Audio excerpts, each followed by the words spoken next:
어제 정치권에는 뭐 단연 이 이낙연 총리 후보자의 이제 청문회 내용들이 화제가 됐었는데 그것보다도 검색 순위가 더 높았던 것이 그 내용이 바로 이제 김무성 의원의 이른바 그 노룩 패스 그 장면이었는데 어떻게 보셨어요? 보셨어요? 김태현 변호사? 왜 저를 보고 웃으시면서 물어보시네. 네. 저보고 어쩌라는 말씀이십니까? 아, 평론가니까 여쭤본 거예요. 네, 뭐 봤죠. 아침에 그 이제 영상이 어제 많이 돌지 않았습니까? 예, 재밌게 봤습니다. 네. 그걸 재밌게 보시면 안 되는데. 네. 김광진 의원님의 보셔야죠. 페이스북 글도 제가 봤습니다. 이걸 그래요? 뭐라고 매기해야 되나라고 쓰시지 않았나요? 예. 예. 네, 근데 뭐 어저께 그거 이제 사실 그게 그저께 그 영상이 처음 모 방송 프로에서 올라왔다고 해요. 처음에 네. 근데 그 처음에 그 보도한 그 방송 관계자를 제가 어제 잠깐 봤는데 그 사람 관계자들 얘기는 자기들은 처음에 그거 방송할 때 네. 그냥 뭐 이런 얘기 있었군요 하고 심각하게 안 봤다는 거예요. 근데 이제 어제 날이 바뀌면서 이제 또 난리가 난 거죠. 네. 근데 김관진 의원부터 하세요. 그다음 제가 할게요.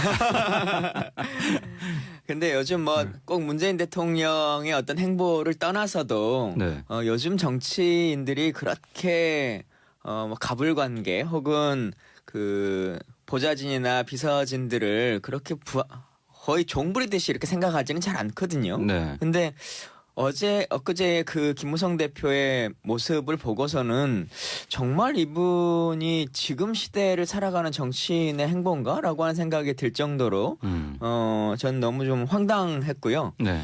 그런 것이 그렇게 카메라가 보여지는 모습에서도 아무렇지도 않게 진행이 된다라고 하는 것이면 카메라가 없는 시장 상황에서는 또 어떻게 이분이 사람들을 대할까라고 하는 그런 생각까지 좀 하게 됐고요. 네. 너무 좀 황당했어요. 근데 이게 뭐 약간 이제 권위주의적인 태도 논란도 있지만은 뭐 원래 이제 너무 이제 평소에 호흡을 맞추고 있는 수행원이라면은 뭐 그럴 수도 있겠다 이런 반론도 좀 나오는 것 같은데 사실 이제 김무성 의원이 이 문제가 이렇게 논란이 되는 것에 대해서 상당히 좀 불쾌함을 내비친 것 같아요. 어제 기자들 만난 자리에서는 수행원이 보이기에 이렇게 밀어줬는데 그게 잘못된 것이냐. 앞뒤 상황을 좀 설명해 달라는 이제 기자들의 요청에는 왜 해명을 이걸 해야 되느냐 이렇게 뭐 거절했다 이런 또 기사도 나오는데요. 김무성 대표 좋은 사람이에요. 아니 그러니까 제가 그 얘기 왜 말씀드리냐면 저기 이제 김광진 의원님은 그런 말씀들 있잖아요. 그러니까 카메라 꺼졌을 때 뭐 어떻게 하는 그런 부분들. 그러니까 갑질하고 이런 스타일 아니에요. 스타일 자체가 뭐 아시는 분은 아시겠지만. 그러니까 주변 사람들 좀 격이 없게 대하는 편이에요. 스타일 자체가. 그러니까 예를 들면 뭐 그런 얘기도 하잖아요. 그러니까 기자들 이제 인터뷰할 때 막 마이크 들이면 이렇게 반말 툭툭 던지는 그런 특유의 합법도 있잖아요. 뭐 점수는 너희들이 매겨라 뭐 이런 거. 네. 그러니까 그게 이제 뭐 기자를 뭐 낮춰보거나 약간 그 멸시해서 반말하는 것이 아니라 그러니까 본인이 이제 말투 자체가 약간 좀 격이 없게 하는 그런 말투들이 있어요. 그러니까 그건 아마 취재하신 분들도 알 거예요. 네. 그래서 원래 뭐 격이 없이 좀 이렇게 대하는 사람이지 그런 무슨 수행원이라든지 아니면 뭐 측근이라든지 뭐 소위 말해서 본인보다 아랫사람들한테 이렇게 막 강압하거나 무슨 갑질하거나 이런 스타일 아닌데 그러니까 어제 그 부분은요 막 이런 게 좀 있었던 것 같아요. 그러니까 네. 뭐 방송에도 뭐 김무성 대표 쪽 관계자라고 해서 이제 얘기는 나왔지만 그러니까 이제 김무성 대표 그러니까 대부분 되게 수행원들이랑 같이 가잖아요. 네. 캐리어들을 네. 다 가면 보면 이제 의원들 해외 출국하고 나갈 때 보면 이렇게 수행원들이 다 이제 짐 이렇게 해주죠. 본인이 들고 들어간 경우는 거의 없을 거예요. 네. 아마 저는 그렇게 알고 있어요. 그러니까 뭐 그게 뭐 갑질이라기보다 같은 수행하는 사람들이 들어주고 이제 올 때 기자들 뭐 인터뷰하고 들어가고 나오고 이러는데 어제 이제 캐리어를 들고 나오다가 네. 본인이 아마 안에서 연락을 받았을 거예요. 밖에 기자들이 기다리고 있다. 기자들이 있다. 그러니까 본인 입장에서 보면 그 김무성 대표 전 대표죠. 전 대표 스타일상 캐리어 들고 이렇게 나와가지고 기자들이랑 이렇게 인터뷰하고 이런 거에 사실 조금 멋쩍다고 그래야 되나. 뭔가 좀 어색하다고 생각했을 거예요. 그래서 네. 이제 빨리 그 캐리어를 수행원한테 넘겨주고 본인은 인터뷰를 가겠다라는 생각에 툭 던졌는데 네. 그게 기가 막히게 수행원 손으로 들어가는 바람에 이게 뭐 노룩 패스다 네. 뭐 이런 평가까지 붙은 거죠. 이게 뭐 가방 굴리기 신공이다 뭐 이런 약간 비아냥 섞인 그런 반응도 나왔는데 사실 이제 김무성 의원 측 뭐 의원실 측에서 해명을 한 것은 뭐 김 변호사 말씀하신 대로 이제 취재진들이 입국장에 기다리고 있다는 얘기를 들었기 때문에 좀 빨리 인터뷰에 응하려던 게 좀 오해를 샀다. 뭐 일단 이런 해명을 내놓고 있습니다. 뭐 그렇지만 그걸 대하는 태도라고 하는 게 기본적인 네. 인성 안에 들어가는데 방법은 여러 가지가 있겠죠. 예를 들면 그렇게 가방을 들고 나오는 게 문제가 되면 가방을 그 문 앞에 둬도 되는 겁니다. 그런 식으로 못 들어가잖아요. 그거. 네. 아니죠. 문 입구에 놓으면 되는 거죠. 아니, 못 들어가니까. 에이. 요즘에 이제 이런 우리 한국 사회가 이런 일들에 대해서 되게 이제 민감하기 때문에 이런 게 굉장히 좀 어제 좀 웃자고 말씀드리면 예. 이게 다 문재인 대통령 때문이라니까. 아 왜요? 아니 그 여사님이 네. 예? 김정은 여사님이 사실은 이삿짐 할 때 네. 혼자 캐리어를 들고 가시는 바람에 그게 대조적이 됐다. 네, 그래서 사실 대통령의 이 소탈 행보 때문에 네. 다른 정치인들이 알겠습니다. 더 비난을 받는. 아니 근데 그런 측면들이 있는 것 같아요. 그러니까 예를 들면, 네. 그러니까 이제 국민들의 눈높이가 더 높아진 거죠. 그러니까 의원들이나 정치인들을 보는. 그러니까 정치인들이 이 행동 하나하나가 더 힘들게 생겼어요. 네. 왜냐하면 사실 그때 여사님이 김영수 여사님이 이렇게 캐리어를 끌고 나올 거라 아무도 생각 못 하지 않았습니까? 그래서 저만 해도 봤을 때, 이삿짐을 직접 나르네? 네. 왜냐면 거기 수행원들 경험 다 있을 텐데, 그러니까 그걸 저만 해도 국민들이 보니까 거기에 기준점을 맞추게 되는 거죠. 알겠습니다. 이렇게 이런 것도 문재인 때문이다라고 말을 해도 방송에 잘리지 않는 새로운 이거 얘기죠. 좋은 의도에서 하는 거니까요. 네, 알겠습니다. 비난하는 게 아니라 좋은 의도. 자, 뭐 화제성 소식이어서 다뤄봤고요. 본론 좀 넘어가 보겠습니다. 어제 이제 청와대 외교안보 라인 인사 계속 이어졌는데 국가안보실 1차장의 이상철 성신여대 안보학과 교수, 또 2차장에는 김기정 연세대 교수가 임명됐습니다. 사실 이제 김기정 교수 같은 경우에는 뭐 이번에 외교 안보 라인에 등용이 될 것이라는 전망이 꾸준히 나왔던 분이고요. 자, 이상철 신임 1차장은 군 출신 인사로 알고 있는데요. 맞습니까? 예. 네. 근데 아시는 것처럼 이제 안보실장이나 보좌관 같은 경우가 교수 출신으로 민간에서 이제 왔기 때문에 특히나 이제 외교를 담당하는 분이 왔기 때문에 2차장은 일반인에서 오더라도 1차장은 현역 군인이 오지 않을까라고 하는 의견들이 좀 많이 있으셨거든요. 아니면 군에 바로 직전까지 있었던 분 이렇게 좀 생각했는데 안보실 1차장의 전직 군인 그리고 직급으로 치면 이제 준장으로 예편하셨기 때문에 네. 1차장이 이제 차관급 자리지 않습니까? 그래서 최소한 소장 이상이 오지 않을까라고 하는 생각들을 많이 했었는데 네. 능력 자체로 봐서는 누구도 뭐 부인하지 못할 만한 능력을 갖고 계신 분이라고 생각합니다. 그리고 잘된 인사라고 하는 평가들은 많이 있는데요. 네. 그래도 처음에 많은 사람들이 인선 안에서 막 하마평이라고 하는 것에 거론됐던 네.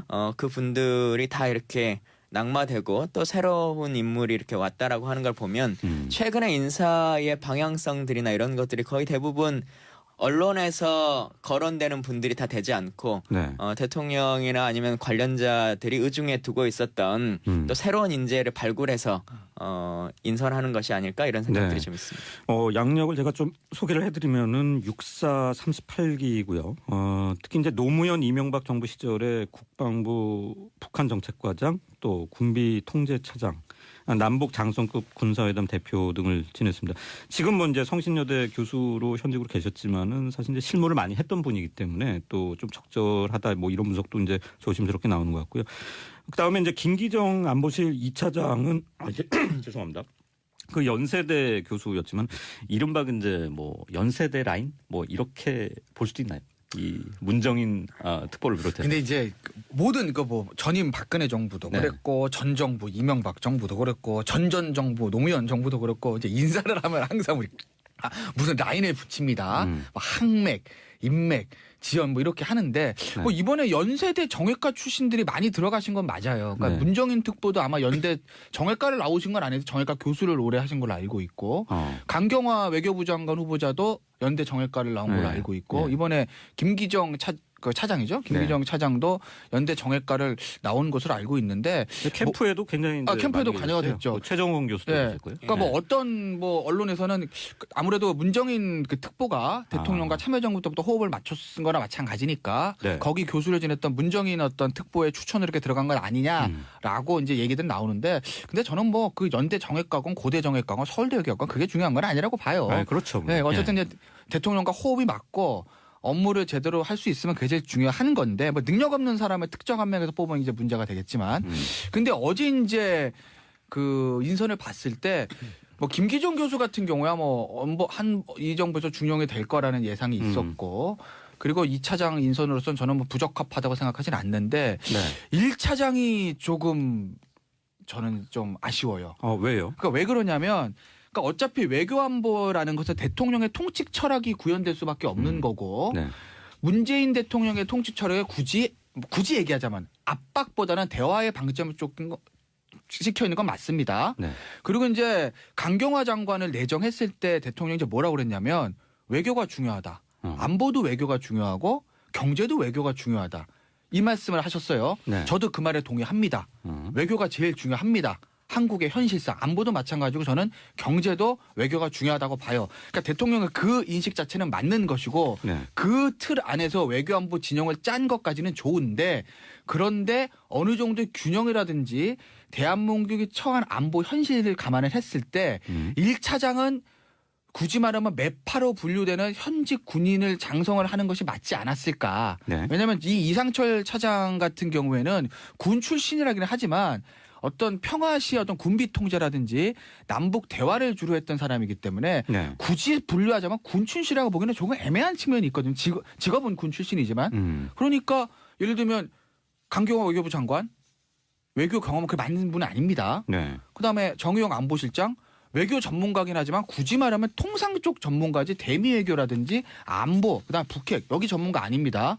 그리고 이제 김기정 차장도 사실은 북핵 전문가라기보다 대화 어떤 북과의 협상 전문가 아니겠습니까? 네. 그렇다고 보면 유사시에 뭔가를 대비를 위해서라도 군 출신 이 국방 전문가를 조금 안보 1차장에 앉히는 게 맞지 않았을까 하는 저는 생각을 해요. 그런 의견을 또. 근데 그러면 김광진 의원 좀 부분에서는 하실 말씀 있을 것 같아요. 예.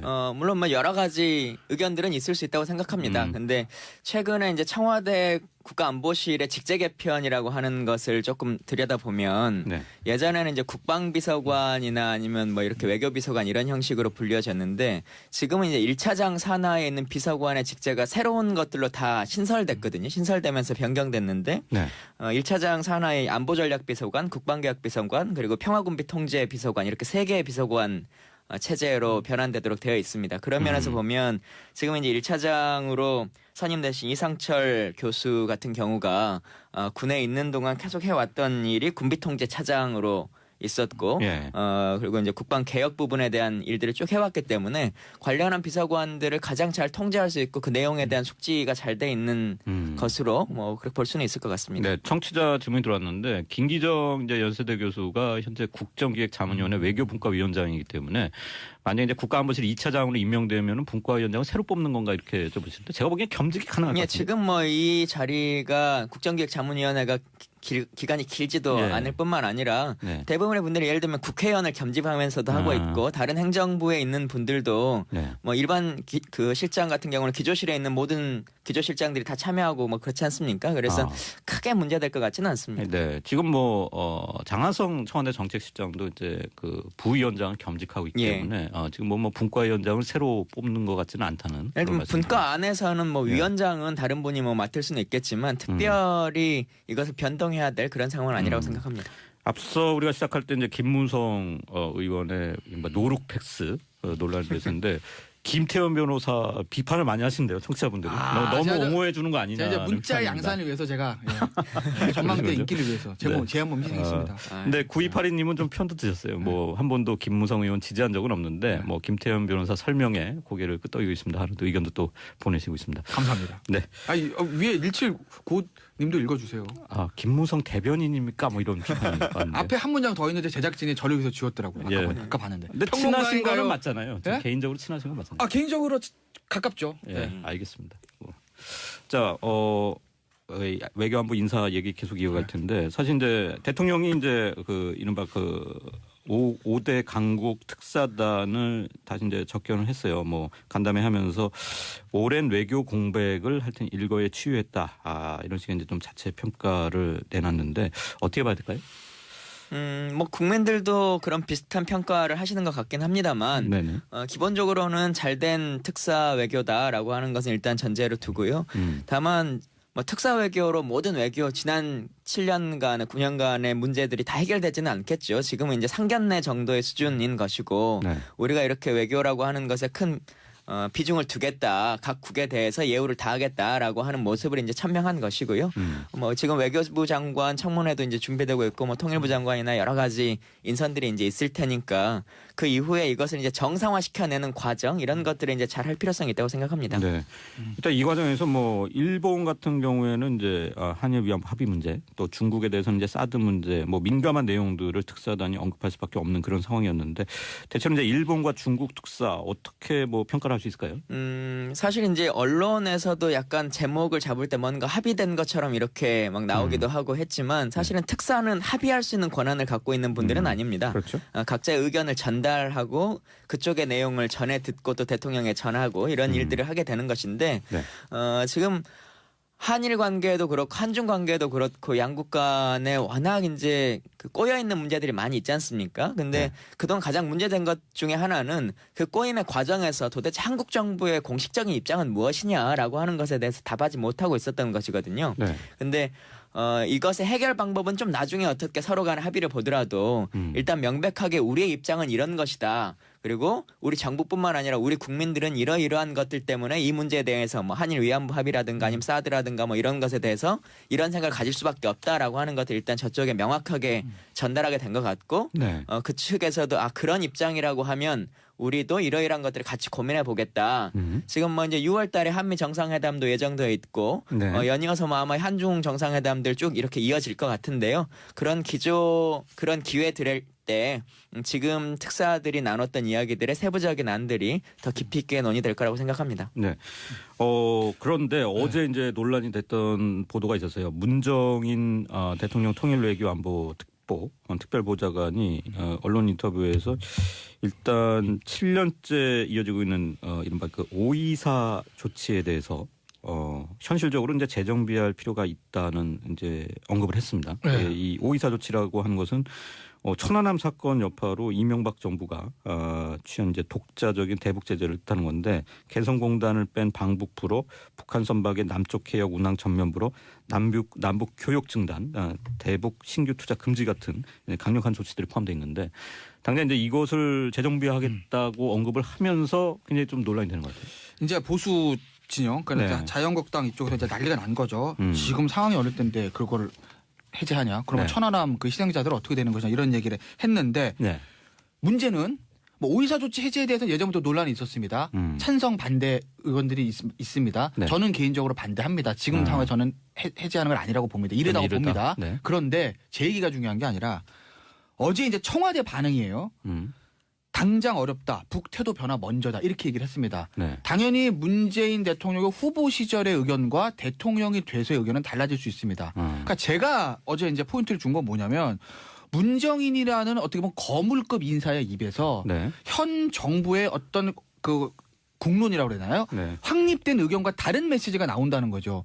이거 굉장히 경계해야 되는 것이거든요. 네. 왜냐하면 근데 확정이 안 된 거죠. 그럼요. 기존은 뭐 그렇지 않을까요? 그런 아니 근데 생각이 어쨌든 청와대 입장에서 보면 지금 아니라고 선을 긋은 거잖아요. 그리고 지금 뭐 대통령도 취임사에서 그랬고 그다음에 서훈 국정원장 그 후보자도 그랬고 대화에 대해서 얘기할 때 필요하다면 여건이 성숙되면 대화를 한다. 진짜 필요하고 여건이 성숙되면 해야죠. 근데 지금은 아직은 여건이 성숙되지 않았다는 게 대통령과 청와대의 판단으로 저는 알고 있거든요. 네. 근데 제가 문정인 그 특보의 얘기를 왜 제가 문제를 삼냐면 그건 어떤 의미에서 보면 문정인 특보의 위치와 위상 때문에 그래요. 예를 들어서 문정인 특보가 지금 안보실장이다. 외교부 장관이다. 네. 라고 하면 오히려 그런 실장이나 그런 자리 있다고 하면 어떤 얘기들이 청와대라든지 정부라는 정제돼서 나올 텐데 지금은 특보입니다. 네. 이 특보라는 건 굉장히 애매해서 비상임이 아닙니까? 네. 개인적인 거예요. 영매이지 않습니다. 자유롭게 말을 할 수 있습니다. 하지만 문정인 특보가 대통령의 특보기 때문에 시장에서 봤을 때는 문정인 특보의 얘기들이 저게 개인 의견이 아니라 혹시 청와대의 공식 의견 아닌가 이렇게 받아들일 수도 있거든요. 네. 앞으로 계속 문정인 특보의 개인 의견을 얘기하면 청와대에서 그거 아니다라 선을 긋고 이렇게 되면 이게 다시 국내뿐만 아니라 국제적으로 다시 혼란이 올 수가 있는 부분이기 때문에 네. 저는 청와대에서 문정인 특보에게 약간의 경고 메시지 줘야 된다. 아. 개인적인 의견은 하지 말아라. 네. 청와대와 조율을 하고 나서 네. 메시지가 나가야 된다. 저는 이 점을 좀 말씀드리고 1분 반 정도 남았는데 김광진 전 의원 예. 뭐 의견 근데 어떻습니까? 문정인 교수의 생각과 발언이 인터뷰의 내용이 지금 방금 그 변호사님 말씀하신 것과 동일하다고 생각합니다. 그 내용을 그대로 다 읽어보면 인터뷰의 네. 내용을 읽어보면 네. 그 남북 간의 관계가 성숙해가고 대화의 국면이 이루어진다면 이것들에 대한 조정들이 필요하겠다. 의사조치에 대한 네. 이라고 하는 것이지 지금 당장이 정부의 기조를 그렇게 바꾸겠다라고 하는 것은 아닌데 아. 인터뷰의 내용과 전체 내용과 차용돼서 오는 한 맥락만을 가지고 그렇게 좀 와전된 면이 있기 때문에요. 네. 그런 부분 같이 해서 봐주시면 좋겠습니다. 네. 청취자 5201님은 문정인 이제 교수, 문정인 청와대 특보죠. 개인적인 사견이라고 사족을 달았는데 이게 이렇게 이제 논란이 될 만한 문제인지 이해가 안 간다. 또 이런 의견을 보내셨습니다. 자, 이슈 토크 김광진 전 의원과 김태현 변호사 함께하고 있고요. 좋은 사람이에요. 아니 그러니까 제가 그 얘기 왜 말씀드리냐면 저기 이제 김광진 의원님은 그런 말씀들 있잖아요. 그러니까 카메라 꺼졌을 때 뭐 어떻게 하는 그런 부분들. 그러니까 갑질하고 이런 스타일 아니에요. 스타일 자체가 뭐 아시는 분은 아시겠지만 그러니까 주변 사람들 좀 격이 없게 대하는 편이에요. 스타일 자체가. 그러니까 예를 들면 뭐 그런 얘기도 하잖아요. 그러니까 기자들 이제 인터뷰할 때 막 마이크 들이면 이렇게 반말 툭툭 던지는 그런 특유의 화법도 있잖아요. 뭐 점수는 너희들이 매겨라 뭐 이런 거. 네. 그러니까 그게 이제 뭐 기자를 뭐 낮춰보거나 약간 그 멸시해서 반말하는 것이 아니라 그러니까 본인이 이제 말투 자체가 약간 좀 격이 없게 하는 그런 말투들이 있어요. 그러니까 그건 아마 취재하신 분들도 알 거예요. 네. 그래서 원래 뭐 격이 없이 좀 이렇게 대하는 사람이지 그런 무슨 수행원이라든지 아니면 뭐 측근이라든지 뭐 소위 말해서 본인보다 아랫사람들한테 이렇게 막 강압하거나 무슨 갑질하거나 이런 스타일 아닌데 전 너무 좀 황당했고요. 네. 그런 것이 그렇게 카메라가 보여지는 모습에서도 아무렇지도 않게 진행이 된다라고 하는 것이면 카메라가 없는 시장 상황에서는 또 어떻게 이분이 사람들을 대할까라고 하는 그런 생각까지 좀 하게 됐고요. 네. 너무 좀 황당했어요. 근데 이게 뭐 약간 이제 권위주의적인 태도 논란도 있지만은 뭐 원래 이제 너무 이제 평소에 호흡을 맞추고 있는 수행원이라면은 뭐 그럴 수도 있겠다 이런 반론도 좀 나오는 것 같은데 사실 이제 김무성 의원이 이 문제가 이렇게 논란이 되는 것에 대해서 상당히 좀 불쾌함을 내비친 것 같아요. 어제 기자들 만난 자리에서는 수행원이 보이기에 이렇게 밀어줬는데 그게 잘못된 것이냐. 앞뒤 상황을 좀 설명해 달라는 이제 기자들의 요청에는 왜 해명을 이걸 해야 되느냐 이렇게 뭐 거절했다 이런 또 기사도 나오는데요. 김성 대표 어제 정치권에는 뭐 단연 이 이낙연 총리 후보자의 이제 청문회 내용들이 화제가 됐었는데 그것보다도 검색 순위가 더 높았던 것이 그 내용이 바로 이제 김무성 의원의 이른바 그 노룩 패스 그 장면이었는데 어떻게 보셨어요? 보셨어요? 김태현 변호사? 왜 저를 보고 웃으시면서 물어보시네요. 저보고 어쩌라는 말씀이십니까? 평론가니까 여쭤본 거예요. 네, 뭐 봤죠. 아침에 그 이제 영상이 어제 많이 돌지 않았습니까? 예, 재밌게 봤습니다. 네. 그걸 재밌게 보셨어요? 보시면 안 되는데. 네. 김광진 가슴 아프게 의원님의 보셔야죠. 페이스북 글도 제가 봤습니다. 이걸 그래요? 뭐라고 매기해야 되나라고 쓰시지 않았나요? 예. 예. 네, 근데 뭐 어저께 그거 이제 사실 그게 그저께 그 영상이 처음 모 방송 프로에서 올라왔다고 해요. 처음에 네. 근데 그 처음에 그 보도한 그 방송 관계자를 제가 어제 잠깐 봤는데 그 사람 관계자의 얘기는 자기들은 처음에 그거 방송할 때 네. 그냥 뭐 이런 얘기 있었군요 하고 심각하게 안 봤다는 거예요. 근데 이제 어제 날이 바뀌면서 이제 또 난리가 난 거죠. 네. 근데 김광진 의원부터 하세요. 그다음 제가 할게요.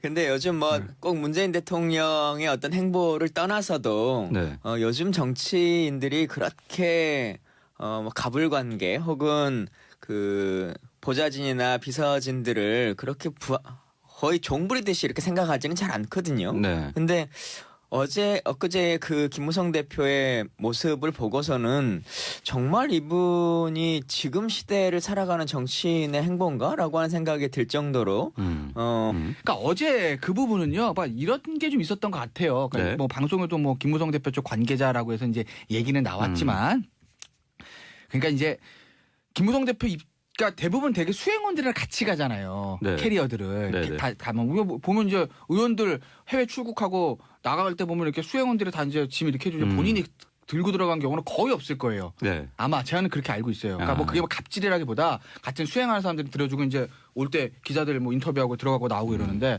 어제 이제 캐리어를 들고 나오다가 네. 본인이 아마 안에서 연락을 받았을 거예요. 밖에 기자들이 기다리고 있다. 기자들이 있다. 그러니까 본인 입장에서 보면 그 김무성 대표 전 대표죠. 전 대표 스타일상 캐리어 들고 이렇게 나와가지고 기자들이랑 이렇게 인터뷰하고 이런 게 사실 조금 멋쩍다고 해야 되나? 뭔가 좀 어색하다고 생각했을 거예요. 그래서